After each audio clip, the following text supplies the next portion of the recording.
La diabetes es una enfermedad en la que los niveles de glucosa en la sangre están muy altos. La glucosa proviene de los alimentos que consumimos. La insulina es una hormona que ayuda a que la glucosa entre en las células para suministrarnos energía. En la diabetes tipo 1, el cuerpo no produce insulina. En la diabetes tipo 2, la más común, el cuerpo no produce o no usa la insulina de manera adecuada. Sin suficiente insulina, el cuerpo permanece con la glucosa. El día de hoy en Cuidando mi Salud, diabetes. Comenzamos.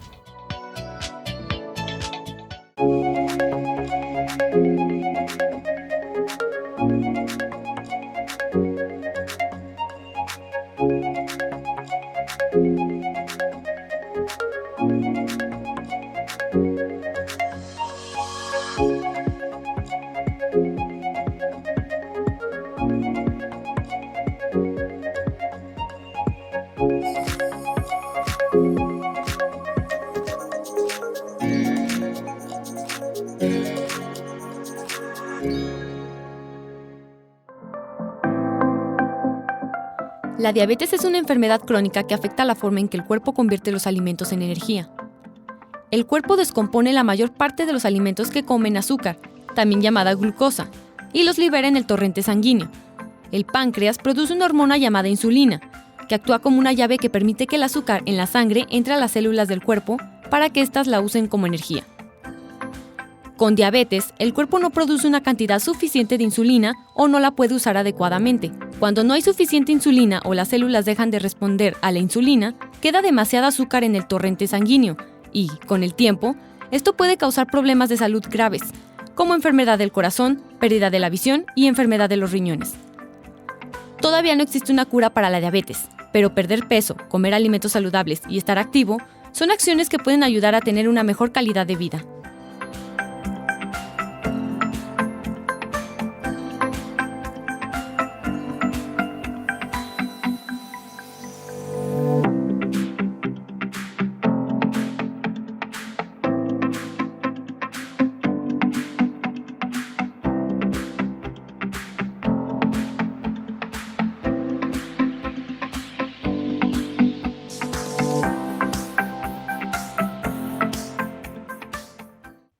Muy buenos días y muchísimas gracias por estar una vez más aquí en su programa Cuidando mi Salud. Mi nombre es Mónica García, los saludo como todos los miércoles, esperando que tengan un bonito día. Y bueno, pues el día de hoy tenemos un tema muy interesante que bueno, es diabetes. Vamos a hablar y conocer sobre esta enfermedad. La verdad es que ya se ha hablado y dicho mucho, pero no hacemos caso. Seguimos con nuestros malos hábitos que, bueno, nos hacen propensos a esta enfermedad. Entonces vamos a hablar sobre ella y, bueno, para eso nos acompaña el día de hoy la doctora María Pía Martínez Gijena, que, bueno, es pediatra, endocrinóloga y profesora de nuestra casa de estudios. Bienvenida, doctora. Muchísimas gracias por estar el día de hoy con nosotros. Muchas gracias. Y, bueno, también nos acompaña la licenciada en nutrición, Gladys Celeste Ortiz Barroso, que es profesora e investigadora del Departamento de Nutrición de la Universidad Autónoma de Aguascalientes. Bienvenida, licenciada. Gracias. Muchas gracias por estar el día de hoy con nosotros. También nos acompaña el doctor Miguel Ángel Ramírez Carrillo, médico internista y profesor e investigador también de la Universidad Autónoma de Aguascalientes. Bienvenido, doctor. Muchas gracias por la Muchas invitación. gracias por estar aquí con nosotros. Bueno, también nos acompaña la doctora en estudios socioculturales Marieli Acosta Álvarez, que también es profesora e investigadora de nuestra casa de estudios. Bienvenida, muchísimas gracias por estar el día de hoy con nosotros. Gracias, Moni. Y bueno, acompañarnos sobre este tema de lo que es la diabetes. Y bueno, antes de iniciar con las preguntas a nuestros especialistas del día de hoy, vamos a ver un sondeo en la comunidad universitaria sobre la diabetes.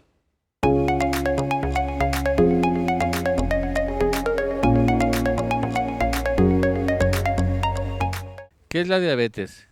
La diabetes es una enfermedad tanto genética o que las personas pueden adquirir, donde la glucosa está en niveles muy altos.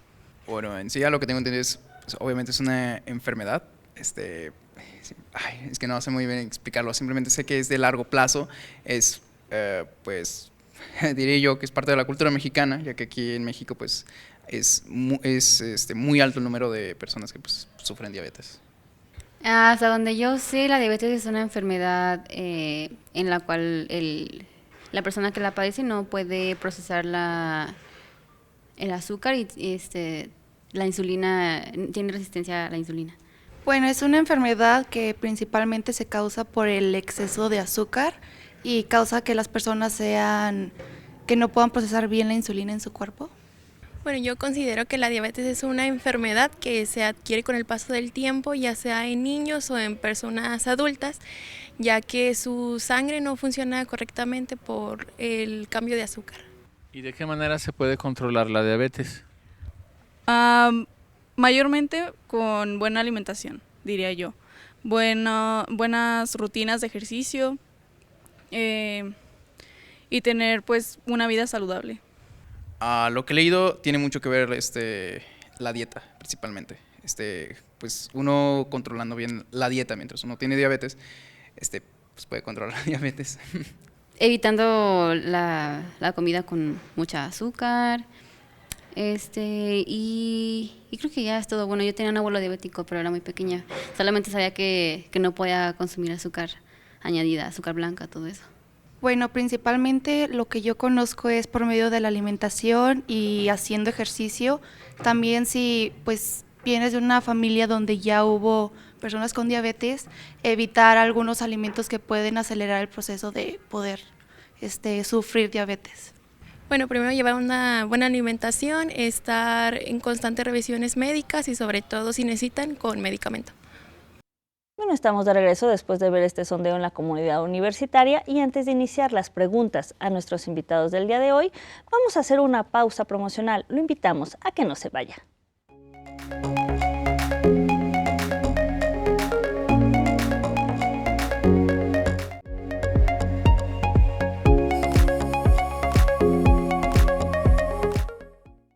Estamos de regreso y muchísimas gracias por el placer de su compañía. Pues bueno, iniciamos con las preguntas a nuestros especialistas del día de hoy sobre este tema de diabetes. Pues bueno, iniciamos. Doctora Pía, pues bueno, ¿qué es la diabetes y cuáles son sus causas? Empecemos primero por ahí. Claro que sí. La diabetes es un desorden metabólico complejo que se caracteriza principalmente por el alta de azúcar en la sangre, la hiperglicemia. Cuando esto ocurre, la causa puede ser porque falta insulina, que es la hormona principal que regula el azúcar en la sangre, porque no esté bien su función, es decir, por función inadecuada, o por las dos. Causas hay muchas y de hecho de esto depende de la clasificación de la diabetes. Digamos, las dos principales que casi siempre hemos oído es la tipo 1 y la tipo 2, pero hay muchos otros tipos específicos que pueden dar diabetes. Por ejemplo, si falla el páncreas en alguna, no sé, hay una inflamación del páncreas puede dar asociado a otras enfermedades, a medicamentos. Entonces las causas pueden ser diversas. Las principales es si hay herencia, tiene que ver la herencia y los hábitos en el caso de la tipo 2. Y en el tipo 1 la causa más común es autoinmune, quiere decir que tenemos un autoataque a nuestro propio cuerpo de las células que producen insulina. Las otras causas, como digo, son varias, depende mucho de medicamentos y de otras enfermedades asociadas, son múltiples. Y bueno, y el otro rubro es la diabetes gestacional, pero digamos que causa de por qué sube el azúcar en la sangre, sí son muchas. Sí, hay muchos factores, ¿no? Exacto. Muy bien. Justo, bueno, ahorita nos platicaba un poquito la doctor, sobre los tipos de diabetes. Bueno, pero ¿cuáles son estos factores de riesgo por lo cual podemos contraer alguno de los tipos de la diabetes? Sí, claro. Bueno, como ya lo adelantaba la doctora Pía, pues precisamente hay tipos de diabetes como la tipo 1 o las formas especiales o específicas de diabetes que como tal tienen una causa, un trasfondo ya puede ser genético, puede ser inflamatorio, asociado a infecciones tal vez incluso, pero en el contexto de la diabetes, hablando un poquito de diabetes tipo 2, que es a lo que me dedico principalmente yo como médico internista, los factores de riesgo son modificables y no modificables. Por ejemplo, los no modificables, la edad, a veces está asociado también en alguna u otra proporción a la raza. Algunas poblaciones, algunas razas son más susceptibles a desarrollar esta enfermedad. La edad arriba de los 45 años es más probable para la diabetes tipo 2. También está asociada a otras enfermedades, como ya dijo la doctora, como puede ser la hipertensión, la obesidad, el sobrepeso. También puede estar asociado a algunas otras enfermedades como el síndrome de ovarios poliquísticos, el síndrome metabólico, pues también puede estar relacionado con los hábitos de dieta y con los malos hábitos de dieta, con el sedentarismo, la inactividad física propiamente dichos. Muy bien. ¿Y cuáles son los principales síntomas que podemos tener Bien. si es que ya tenemos la enfermedad? Claro, pues clásicamente se hablan de 4 tipos de síntomas principales, como pueden ser el incremento en el apetito, ¿sí? La polifagia se llama, la polidipsia, que es el incremento en la sed, en la ingesta de agua, y por lo tanto también aumenta la cantidad de orina que se produce y por lo tanto el paciente tiende a ir regularmente a orinar en grandes cantidades y múltiples ocasiones. También está asociada a la pérdida de peso, que son los principales síntomas denominados síntomas clásicos de la presencia de niveles altos de azúcar en la sangre. Y pues hay otros más inespecíficos como malestar general, mareos, pero esos son dependiendo de cada paciente. Claro, sí, depende mucho también. Pero los clásicos son esos 4 síntomas principales. Gracias, doctor. Y bueno, licenciada, ¿hay algunos alimentos que están prohibidos para ya cuando, se nos ha diagnosticado la enfermedad de diabetes y por qué? Bueno, principalmente los alimentos que prohibimos o restringimos son todos los que son altos en azúcares, todos los que tienen mucha azúcar, mucha glucosa, principalmente los procesados, todos los dulces, bebidas azucaradas, todo lo que tiene azúcares añadidos es lo principal que se restringe. Sin embargo, también hay otros alimentos que cuidamos el consumo de estos, que son los que son ricos en grasas saturadas principalmente. Alimentos de origen animal son muy ricos en grasas saturadas y hay que estar cuidando la calidad de las grasas que se consume. También la cantidad de sodio que está consumiendo el paciente, pero principalmente azúcares simples. ¿Y qué tipo de dieta es la que tiene que seguir una persona ya enferma de diabetes? ¿Cuál es la dieta específica? Bueno, la dietoterapia como tal va enfocada a la restricción de carbohidratos simples, todo lo que es bollería, todo lo que son dulces, bebidas azucaradas. También restringimos un poquito por ahí el consumo de productos ricos en grasas. Tenemos también la restricción del sodio y... Ay, perdón, ¿lo puedo repetir? Sí, no sé. ¿Y qué recomendables cuáles serían los productos o más bien, pues sí, alimentos que sí recomendamos? Hay una cuestión con la diabetes en la que incrementamos mucho los alimentos ricos en fibra. La fibra nos ayuda mucho para mantener los niveles de glucosa en sangre, también nos ayuda por ahí con el colesterol. Entonces, cuando hablamos de carbohidratos, preferimos todos los que sean ricos en fibra, los integrales, para ayudar a controlar este tipo de problemas. Muy bien. Y bueno, doctora Marieli, ¿cuáles pueden ser las consecuencias de la diabetes o de no controlarla a tiempo? Pues hay muchas secuelas. A partir de nosotros no controlar una diabetes podemos tener problemas de insuficiencia renal, que es una de las más comunes, problemas de ceguera. También existe la problemática de, pues ya decía el doctor Miguel, mareos, que nos sentimos un poco inestables, dolor de cabeza, que son la sintomatología que puede ocurrir dependiendo del paciente.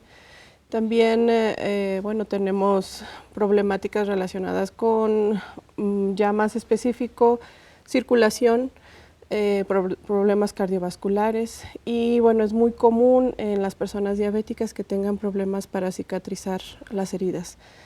Sobre todo, pues hablamos de heridas en los pies, cuando el paciente empieza a tener problemas también de que no empieza a sentir el dolor. Cuando el sistema nervioso se empieza a alterar, entonces una piedrita, cualquier cosita, el calzado apretado puede ocasionar heridas y el paciente no se da cuenta. Claro. ¿Y qué cuidados debe de tener una persona ya diagnosticada con diabetes? Pues por ejemplo, el uso de calzado adecuado, que esté cómodo, que no tenga alguna costura que pueda herir o lastimar la piel.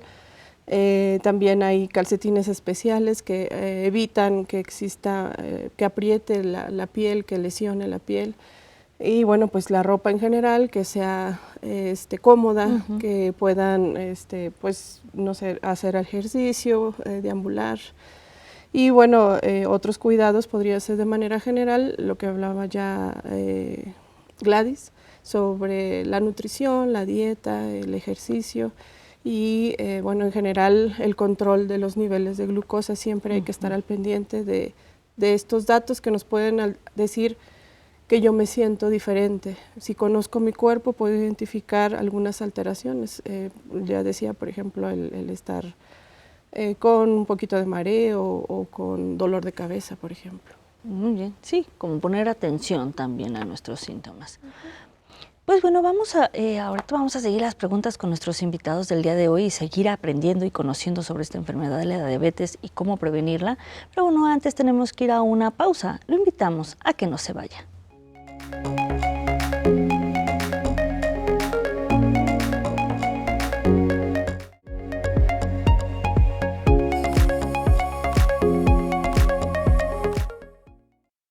Pues ya estamos de regreso después de esta pausa. Muchísimas gracias por el placer de su compañía. Y bueno, antes de continuar con las preguntas a nuestros invitados del día de hoy, vamos a ver una cápsula sobre la carrera de enfermería de nuestra Universidad Autónoma de Aguascalientes.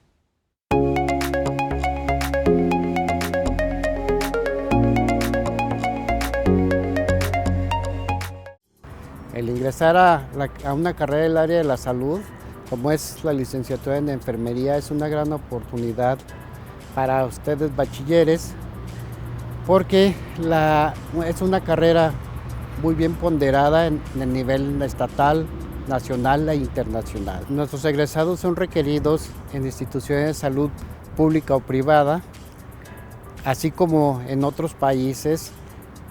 Nuestro plan de estudios está también coordinado con todos estos ámbitos de salud que requiere tanto el país como otros extranjeros. Por tanto, el objetivo general de nuestro plan de estudios es formar licenciados en enfermería capaces de otorgar cuidados integrales a las personas en todas las etapas de la vida, así como promover el autocuidado a través del proceso de enfermería y aplicar las bases científicas de la disciplina con el apoyo de la tecnología en los ámbitos asistencial, educación para la salud, investigación y administración, con un sentido humanista y de servicio con responsabilidad social. Los 4 roles que desempeña el licenciado en enfermería son mismos que están integrados dentro de la currícula de nuestro plan de estudios. Desde luego que el mayor porcentaje va dirigido al área asistencial, donde se encarga de dar cuidados en conjunto con otros profesionales del área de la salud. Pero tenemos roles que complementan toda esta formación y desempeño del enfermero en el área de educación para la salud. Por tanto, nuestro plan de estudios desde un inicio requiere que tengan formación en el área hospitalaria, así como en el área de la comunidad. El rol de educación para la salud permite que el enfermero dé información necesaria tanto a la población con enfermedad como para la prevención de la misma. Además de ello, el rol de administrativo nos forma en los espacios donde el enfermero tiene que hacer administración de los recursos propios de su departamento, y el área de investigación o el rol de investigación nos permite aportar de manera científica a la enfermería en sentido de comprobar, hacer comprobaciones científicas del área disciplinar de enfermería. Desde el año de 1933, con la conformación de la carrera a nivel técnico, el licenciado de enfermería ha contribuido por más de 50 años en la salud de la población de Aguascalientes y del país, así como de otros países. Desde el año de 1933, con la conformación del Instituto de Ciencias y Tecnologías en Aguascalientes, enfermería ha estado presente en el cuidado de la población de Aguascalientes y del país. Y bueno, estamos de regreso después de haber visto esta cápsula sobre la carrera de enfermería de nuestra casa de estudios. Pues bueno, vamos a continuar con las preguntas a nuestros especialistas del día de hoy y seguir conociendo y aprendiendo sobre este tema. Pues bueno, vamos a continuar. Doctor Miguel, ¿cómo se diagnostica la diabetes? Muy bien. Existen criterios diagnósticos ya bien estandarizados, ya están los médicos que nos dedicamos a esto, bueno, mi médico en general que regularmente sabe los diagnósticos, el diagnóstico con ciertos criterios que están basados en signos y síntomas de la glucosa alta en sangre y los parámetros del laboratorio. Regularmente son como nosotros establecemos el diagnóstico de diabetes, son 4 criterios, además de los signos y síntomas, puede ser glucosa en ayuno, azúcar en sangre en ayuno de más de 126 miligramos sobre decilitro, o bien una glucosa aleatoria en cualquier momento del día, con o sin ayuno, de más de 200, acompañada de síntomas de la glucosa elevada, que son los que ya comentamos hace ratito. También puede ser una prueba especial que se llama curva de tolerancia a la glucosa vía oral, que es la determinación de los niveles de sangre al inicio y a las 2 horas después de que se le pide al paciente que consuma una cantidad de glucosa diluida en agua. Y también la cifra es arriba de 200 después de las 2 horas de que se ingirió la prueba. Y la otra es un estudio que se denomina hemoglobina glucosilada, que nos da una estandarización de una glucosa estimada en los 3 meses previos a la toma de la muestra. Y esa debe estar arriba de 6.5%, se denomina. Esos son los criterios diagnósticos y los síntomas. Muy bien, sí, y ya ustedes, pues acompañado de todo esto, se diagnostica. Y bueno, doctor, sabemos que esta enfermedad pues no es que se cure, pero ¿cuáles son, bueno, más bien a dónde encaminamos nosotros los esfuerzos para que, bueno, el paciente pues tenga mejor calidad de vida, mejor, ¿no? Efectivamente, el objetivo principal de todos los esfuerzos que el personal sanitario, médico, enfermería, nutrición, psicología, todo esto va encaminado, como ya lo dijiste, a la mejora de la calidad de vida del paciente, pero también estamos enfocados los esfuerzos en evitar las complicaciones, que ya nos habían adelantado un poquito de las principales complicaciones que luego suelen o resultan ser más dañinas o pueden afectar de manera considerable la calidad de vida del paciente, evitar la progresión de la enfermedad, claro, controlarla y obviamente tratar de que el paciente no llegue a desarrollar alguna de las complicaciones como el pie diabético, la enfermedad renal o bien algunas otras que puedan generar detrimento y afectar sus capacidades y limitar su actividad tanto económica, laboral y personal, obviamente. Esos son los esfuerzos a los que nos encaminamos todos los sanitarios para tratar de mejorar eso. Muy bien. Y bueno, doctora Pía, ¿cuáles son los tratamientos que se tiene para, bueno, depende, ya nos explicaba al inicio que hay diferentes tipos de diabetes, pero bueno, ¿cuáles son estos tratamientos? Depende también el tipo que se tiene. Así es. Pues tratamientos, por ejemplo, en el tipo 1 es insulina, no hay de otra. Ahí sí es la insulina, hay diferentes tipos de insulina y tenemos insulinas de efectos prolongados y efectos rápidos. Entonces la combinación de 2 insulinas tratando de imitar lo que es la secreción normal de insulina en el páncreas. Ese es en el caso de tipo 1. En el caso de tipo 2 varía más porque el paciente con tipo 2 que no tiene deficiencia de insulina o no tanta deficiencia de insulina, hay muchos medicamentos orales, empezando por uno que se llama metformina, que por ahí es la que la gente más la conoce. En niños también se puede usar en el caso de tipo 2, pero han salido una serie de medicamentos nuevos y hay otros más antiguos que han ayudado al control de la glucosa e incluso a evitar complicaciones. Hay medicamentos inyectados como son los análogos de GLP-1 o los antagonistas GLP-1 o los que se llaman la clasificación de SGLT2, son digamos grupos de medicamentos que pueden disminuir el nivel de glucosa y además actuar para estabilizarlo. Entonces, la verdad es que se ha vuelto muy diversificado el tratamiento. Por supuesto, eso es solamente el tratamiento farmacológico de lo que estoy hablando, pero como ya habíamos mencionado, la alimentación es súper importante, una alimentación saludable, El ejercicio también entra parte del tratamiento y sobre todo, y más en el tipo 1 que por ahí en el tipo 2, que es un poco más estable el nivel de glucosa, es el monitoreo. Mucha gente no lo toma esto como un tratamiento, pero en realidad, si yo no tengo monitoreo para aquel que tiene la glucosa verdaderamente variable y que la insulina, como no siendo exógena, como no siendo endógena, es decir, como no la producimos nosotros, no es tan fácil de controlar. Claro. Monitorear el nivel de glucosa sea con glucosa, con un glucómetro, o si no hoy en día existen sensores, entonces el paciente puede escanearse su nivel de glucosa y es la determinación de glucosa intersticial de lo que es del tejido subcutáneo. Entonces son cosas tecnológicas que han surgido. Además, la aplicación de insulina, existen microinfusoras de insulina también, que lo lleva a ser mucho más mejorar la calidad de vida del paciente, pero digamos, en cuanto a tratamiento médico, como digo, ha diversificado, no solamente es insulina y metformina, hay muchos más, pero lo que es en el monitoreo se ha avanzado muchísimo para evitar que a largo plazo estos niveles de glucosa que a veces no se sienten, dejen daño en el paciente con diabetes. Así es, sí, la importancia del monitoreo. Y bueno, doctora, ¿hay algunos otros padecimientos relacionados con la diabetes?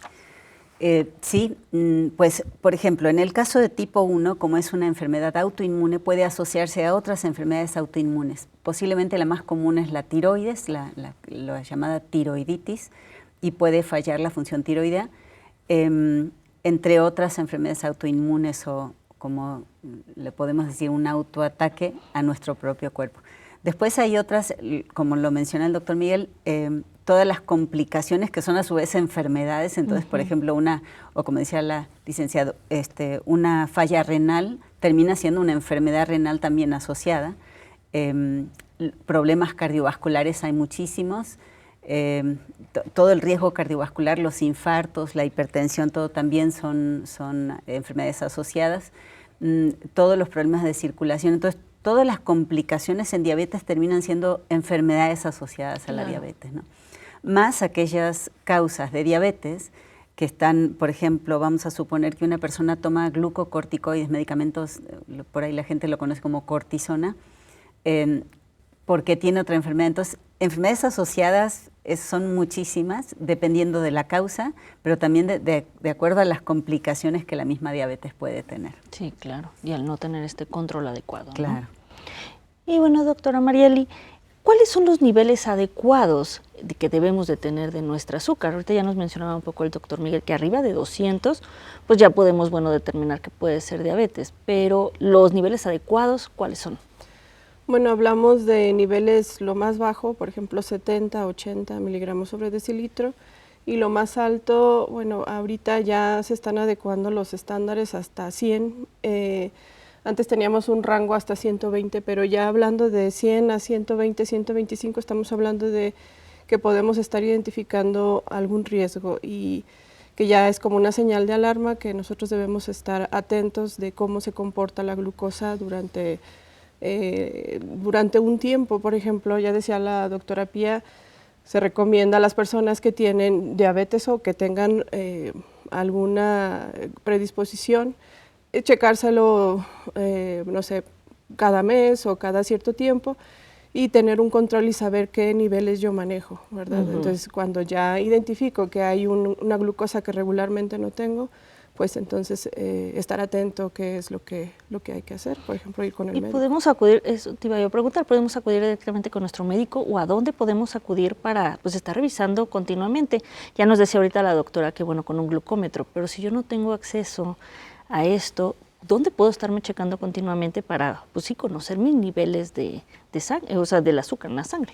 Sí, bueno, están las unidades de medicina familiar del Seguro Social o están los centros de salud o aquí en la universidad tenemos la unidad médico-didáctica donde tenemos acceso a estudios básicos como son de diagnóstico, que es una gotita de sangre, que es muy fácil. Lo único que les pedimos es que de preferencia sean ayunas, que tengan mínimo un ayuno de 8 horas, 4 horas mínimo, y con la intención de que nosotros podamos identificar si en verdad hay alguna problemática o no. Pero es el acceso, en muchísimos lugares se puede hacer las pruebas y son gratuitas. Así es, y para estar checando nuestros niveles. Muy bien.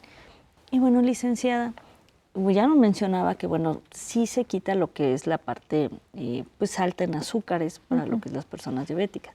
Pero a veces pensamos que solo con que quitemos el azúcar ya estoy bien. Ahorita nos mencionaba que, bueno, había otros alimentos, pero realmente esto no es así, ¿no? O sea, no solo con quitar el azúcar, digo, ya nivelo, pues sí, estos niveles que nos comentaban en mi sangre, pero no, hay muchas otras alimentos, muchas otras cosas que también nos pueden ayudar. Bueno, aquí hay un término que se usa bastante, que es el índice glucémico. Todos los alimentos que contienen carbohidratos cuentan con un índice glucémico. Este básicamente es la capacidad que tiene un alimento de elevar la glucemia en sangre. Entre más tenga alto el índice glucémico, más rápido va a elevar la glucosa en sangre, que son los que tratamos de evitar, precisamente para mantener niveles muy estables de glucosa. También con la dietoterapia lo que buscamos evitar es estas alteraciones o variaciones que pasan cuando consumimos los carbohidratos con índice glucémico alto. Va a haber unas variaciones que también afectan bastante. Buscamos principalmente que los niveles sean estables. Los tipos de alimento que nos ayudan a esto son aquellos que tienen índice glucémico ya sea intermedio o bajo. Por lo regular son aquellos que son integrales, ricos en fibra. Los alimentos con almidón, ricos en almidón, nos aumentan bastante el índice glucémico y están elevando la glucosa en sangre. Entonces estos son los que tendemos a evitar y preferimos aquellos que sean integrales, precisamente para estar controlando estas variaciones. Muy bien. ¿Y el plan de alimentación que se elabora para los diabéticos, cómo funciona todo esto? O sea, me imagino que también va de la mano de los especialistas, en este caso de los doctores o endocrinólogos que van determinando también esto, ¿no? Y el tipo de diabetes que se tiene. Pero ¿cómo se determina? Hay que hacer un plan muy individualizado, hay que considerar todas las condiciones que tiene el paciente. Como mencionan aquí los doctores, tenemos un montón de enfermedades asociadas y debemos estar considerando todo esto, porque también tenemos que cuidar que, ya sea que si está ya la enfermedad presente, estar cuidando también lo que es esa enfermedad o estar evitándolas. Tenemos que considerar si el paciente tiene un peso saludable y en caso de que no, llevarlo hacia ese camino, que también nos puede traer muchas alteraciones el tener un peso, un porcentaje de grasa elevado. Tenemos que también considerar los estudios de laboratorio que se están haciendo constantemente los pacientes, un perfil de lípidos, ya sea triglicéridos, colesterol, es mantenerlos de manera sana porque también nos causan complicaciones. Tenemos que considerar también el tipo de diabetes y el tipo de tratamiento que están llevando. Es muy diferente cuando llevan una insulina, como menciona la doctora, a cuando llevan un tratamiento farmacológico. Hay que estar considerando todos estos factores. Factores. Sí, es muy importante que sea individualizado, por eso la gente tiene que acudir con el profesional y no simplemente eliminar ciertos alimentos. Sí, sino solo decir, me quito esto y ya con eso estoy bien. Muy bien. Muchas gracias, licenciada. Pues bueno, ahorita vamos a continuar con las preguntas a nuestros invitados del día de hoy, seguir conociendo sobre este tema de la diabetes. Pero bueno, antes tenemos que ir a hacer una pausa. Lo invitamos a que no se vaya.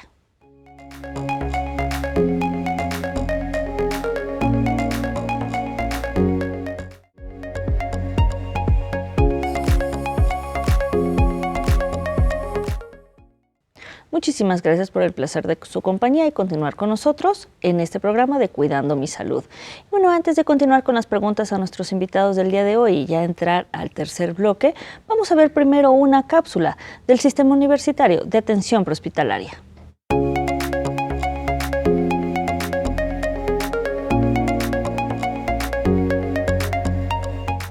El SUAP, o Sistema Universitario de Atención Prehospitalaria, es el sistema universitario de urgencias. Es una especie de 911, pero únicamente para la comunidad universitaria y todos los visitantes que estén dentro de la universidad. La conforman paramédicos y un equipo de psicólogos en intervención en crisis. La forma de contactarnos sería mediante la extensión 53526, marcando primero el número de la Universidad Autónoma. Contamos con una ambulancia y un vehículo, una camionetita, que es la que nos sirve como primer contacto. La capacitación de los paramédicos son técnicos superiores universitarios, lo que nos permite atender distintas emergencias. También el SWAP se dedica a hacer capacitaciones en primeros auxilios o en intervención en crisis. A partir de hace 6 meses aproximadamente, se integraron con nosotros 2 psicólogas, una psicóloga en la mañana, otra en la tarde, para precisamente atender todas las situaciones de crisis de ansiedad que se presentan mucho dentro del alumnado de esta institución. Para brindarte una mejor atención, necesitamos de tu apoyo, ya que necesitamos que nos clasifiquen el tipo de urgencias o el tipo de casos que sí se ameritan el traslado de una ambulancia o de un paramédico. Es importante saber que una enfermedad que tiene de evolución más de 24 horas o más de unas 3 horas ocupa una consulta médica. Eso lo pueden hacer aquí en la unidad de médico-didáctica o en su unidad de medicina familiar, dependiendo qué es lo que más te convenga. No todo es una urgencia. Ha habido muchas ocasiones en las que nos hablan por una enfermedad, una gripa, y suscita o pasa una cuestión de urgencia, una fractura, una persona que se cayó, y no podemos ir ya que estamos en la consulta médica de la gripa. Entonces es importante que la comunidad universitaria tenga esa conciencia de cuándo sí es una urgencia y de cuándo no. De igual manera, las cuestiones de intervención en crisis, hay cuestiones que son pacientes que ya se conocen y ellos mismos tienen las técnicas para poder solventar la crisis de ansiedad y pueden acudir a su consulta médica con el psicólogo únicamente. Y están pidiendo los servicios de intervención en crisis. Entonces necesitamos que nos apoyen en esa parte para poder brindarles un mejor servicio. Las cuestiones que más se presentan dentro de la universidad son crisis de ansiedad, sobre todo en temporadas de exámenes o en tiempo de entrega de proyectos. Y las otras son lesiones en cuanto a jugadores de fútbol en los campos o en las canchas del gimnasio. También tenemos buena parte de patologías crónico-degenerativas. Hay muchas personas que son hipertensas o que tienen alguna cardiopatía y de repente tienen una exacerbación, y eso nos está generando bastantes servicios por parte del SWAP. Otra forma en la que nos puedes contactar es por medio de vigilancia. Si ves algún ciclo vigilante o algún portero, le puedes pasar tu inquietud o tu reporte de alguna urgencia y ellos se comunican vía radio con nosotros. Nosotros nos encontramos físicamente en 2 lugares, en el edificio 66 o caseta poniente junto al edificio 45 o en la unidad médico-didáctica en la primera planta. Pregunta en recepción por el SWAP, ellos te dirigirán con el paramédico que se encuentra de este lado de la universidad. Estamos de regreso después de ver esta cápsula del Sistema Universitario de Atención Prehospitalaria. Bueno, continuamos con las preguntas a nuestros especialistas del día de hoy. Pues bueno, continuamos. Doctor Miguel, ¿cuál es la prevalencia de diabetes en la ciudad de Aguascalientes? ¿Se conoce algunos, estadísticas sobre esto? Sí, la verdad es que es una enfermedad muy frecuente. Aún así, creo que la entidad en general, no la ciudad, el estado, es una de las entidades que tiene menor prevalencia, hablando de enfermedad en específico de la tipo 2. Los últimos registros que hay de la Secretaría de Salud del estado de Aguascalientes nos hablan de una prevalencia de 7.56%. Aún así sigue siendo una prevalencia baja con respecto a otros estados que tienen prevalencias más altas, como por ejemplo Campeche, que tiene una prevalencia de 14%, que está por arriba de la media nacional, que es 10.5%. Esto en el contexto de diabetes tipo 2, que es la más frecuente. La tipo 1 es un poco menos frecuente, es más específica de ciertas poblaciones, pero así en términos generales, con información del año pasado de la Secretaría de Salud, son lo que tenemos de nuestra entidad. Muy bien. Y bueno, ¿qué importancia tiene, doctor, las consultas regulares a nuestro médico? Y bueno, ¿qué se hace en estas consultas, ya teniendo la enfermedad?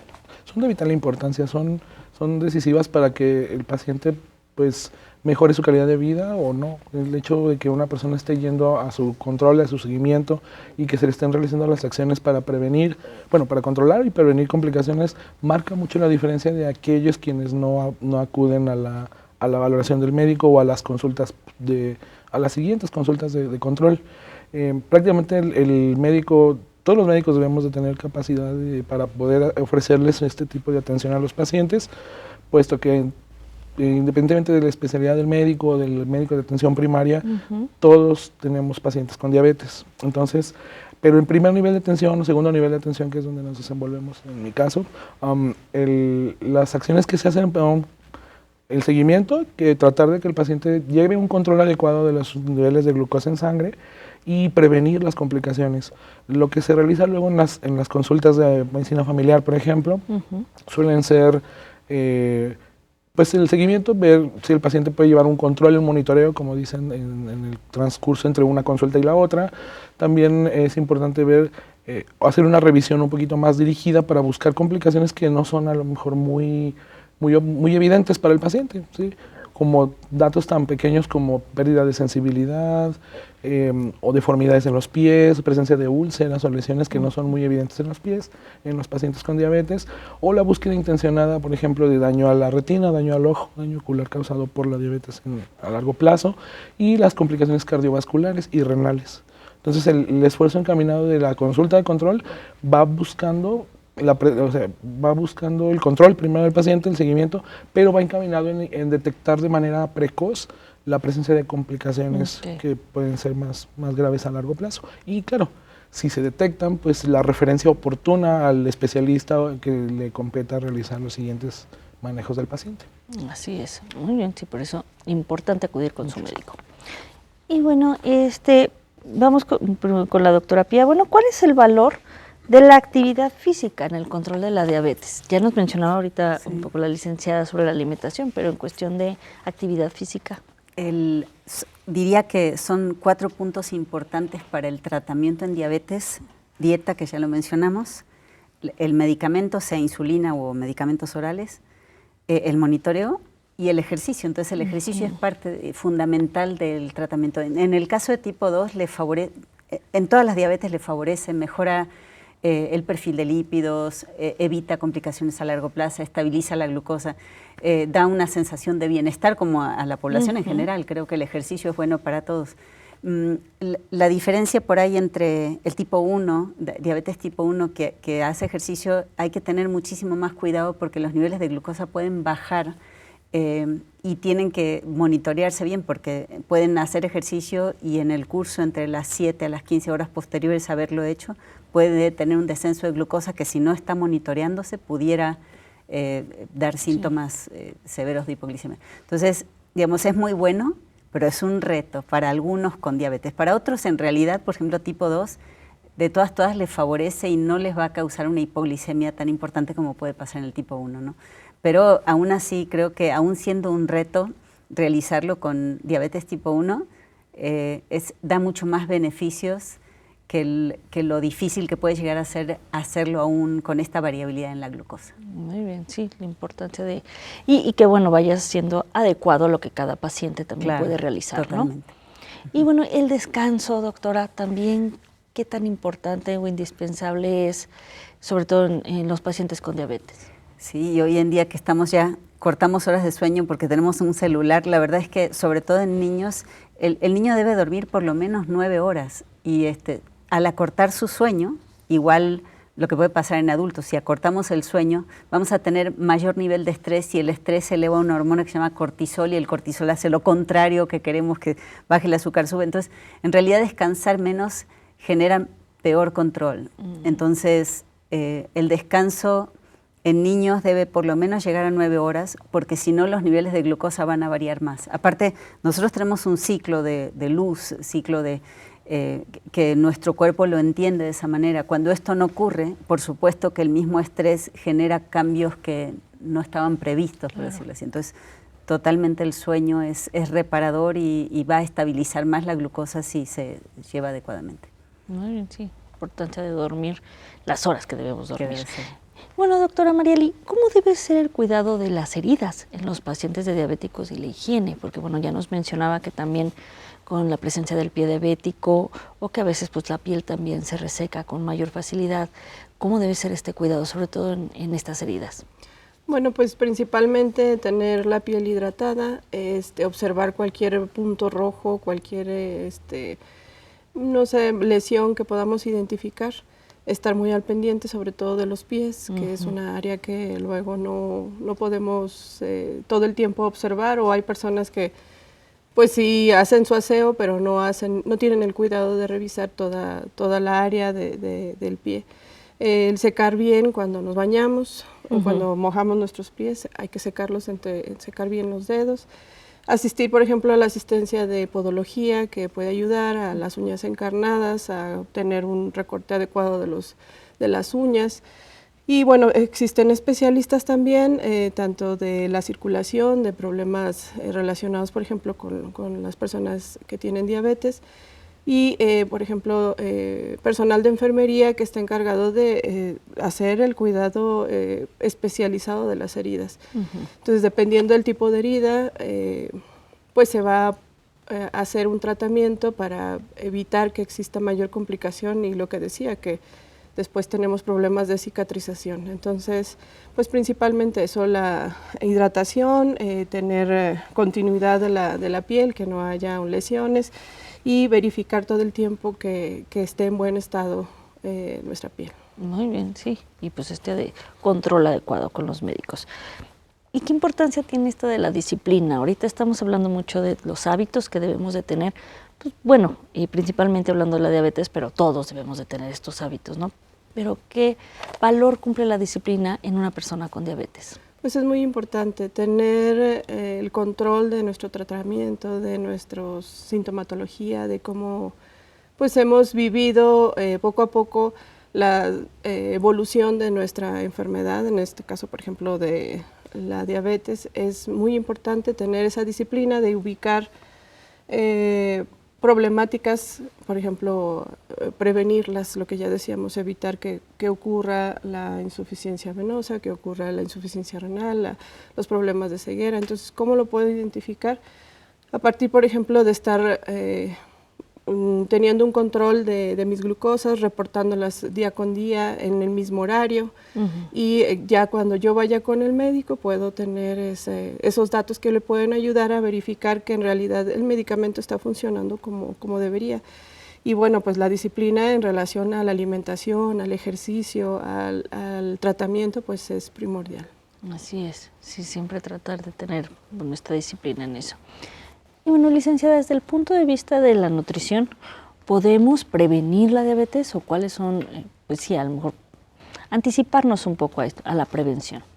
Sí, sí se puede prevenir. Bueno, la diabetes tipo 2 principalmente, porque la diabetes tipo 1 ya vimos que tiene otros antecedentes, pero en la diabetes tipo 2 hay mucho que prevenir con la alimentación. Principalmente hay que estar muy atentos de nuestro peso, nuestro porcentaje de grasa. A pesar de que no tengamos ninguna patología como tal, hay que estar conscientes de estarnos haciendo pruebas de glucosa al menos una vez al año, perfil de lípidos, para estar previniendo todo este tipo de cambios.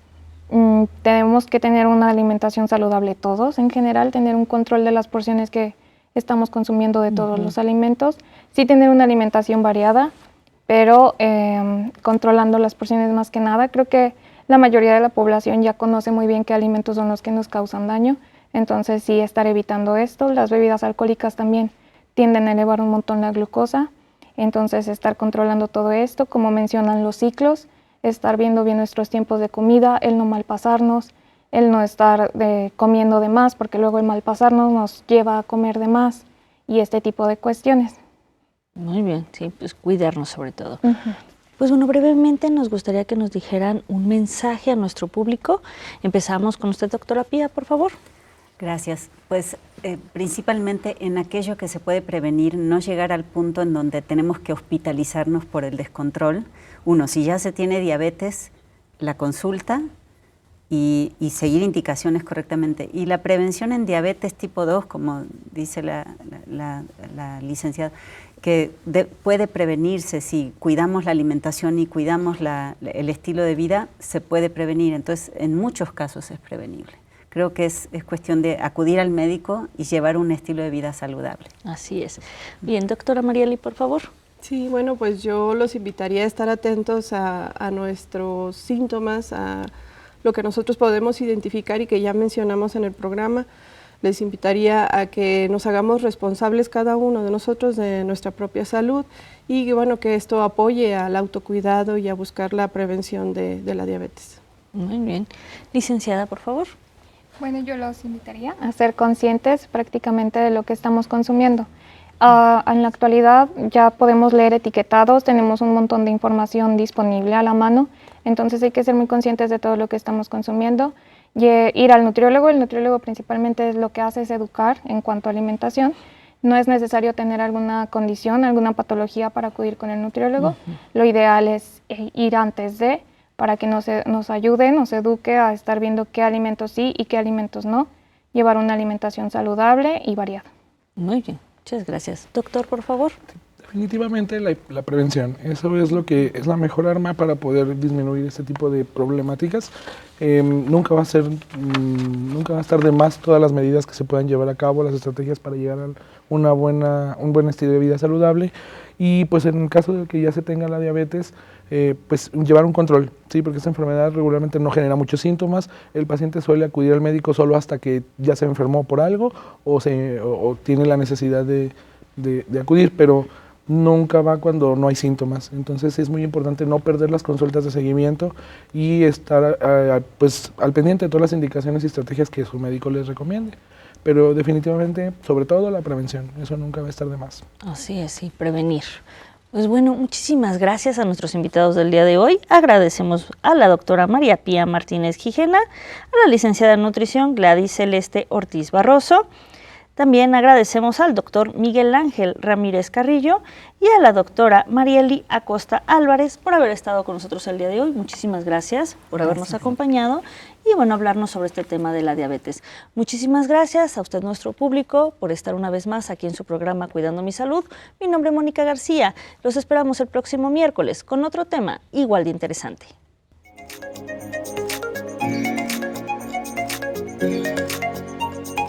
Thank you.